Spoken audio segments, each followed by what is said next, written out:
Today, since we're talking about casting, I wanted to honor Susham Bedi, who was an actor, writer, Hindi teacher at Columbia, and generally a very involved person in the South Asian creative community in New York for decades and decades. It's often hard to cast older actors who are seniors because the people who immigrated here didn't have that background necessarily.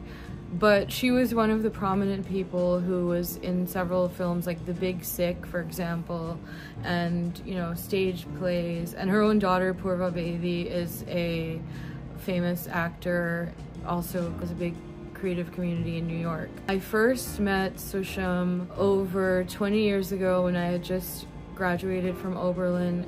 We were putting together the first South Asian arts festival called Diasporadics, and it was like a multicultural festival. Vijay Iyer, the pianist, was curating the music, and Bushra Rahman, the writer, you know, came and read poetry for the first night. Diasporadics was the first South Asian American arts and activism festival. It was inspired by Desh Pradesh, which was a festival in Toronto. The curating committee was Sunaina Mehra, who is now at UC Davis and has written a lot about South Asian American studies.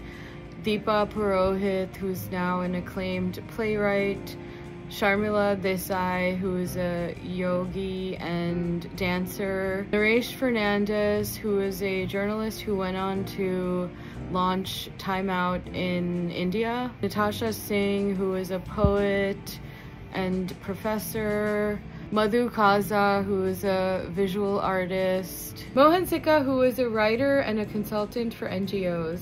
And Shabana Coelho, who after that I worked for her. She was a producer at PBS, and we made the seminal documentary South Asians in New York for PBS, Channel 13. People from all over the country came to this festival to perform or just attend and celebrate the South Asian creative and alternative communities. We had meetings at Susham Bedi's apartment, which was half a block away from Columbia University, and she was always very welcoming and friendly and a nice person. And, you know, she'd be like a typical auntie and put out snacks and make tea for everybody. A lot of us, like, our parents didn't want us to go into the creative arts, so she was like a maternal figure in the community.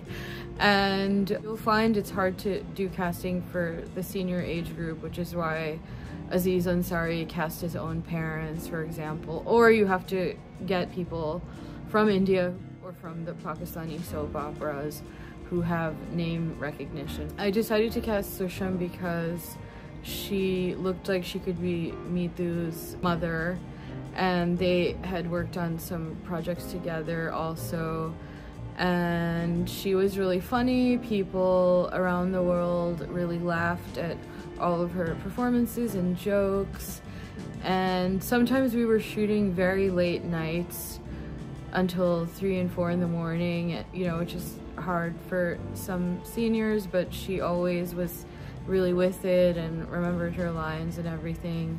And then sadly, she was ill for the last year. 2019, she had been in and out of the hospital, and then she was in the hospital and was in the first wave of March 2020, the COVID wave. We went through the whole thing of the remote funerals and that whole experience. Sadly, she was part of that. So I just wanted to remember her as one of the pioneers in the South Asian creative community and somebody who contributed a lot to Diwal'Oween.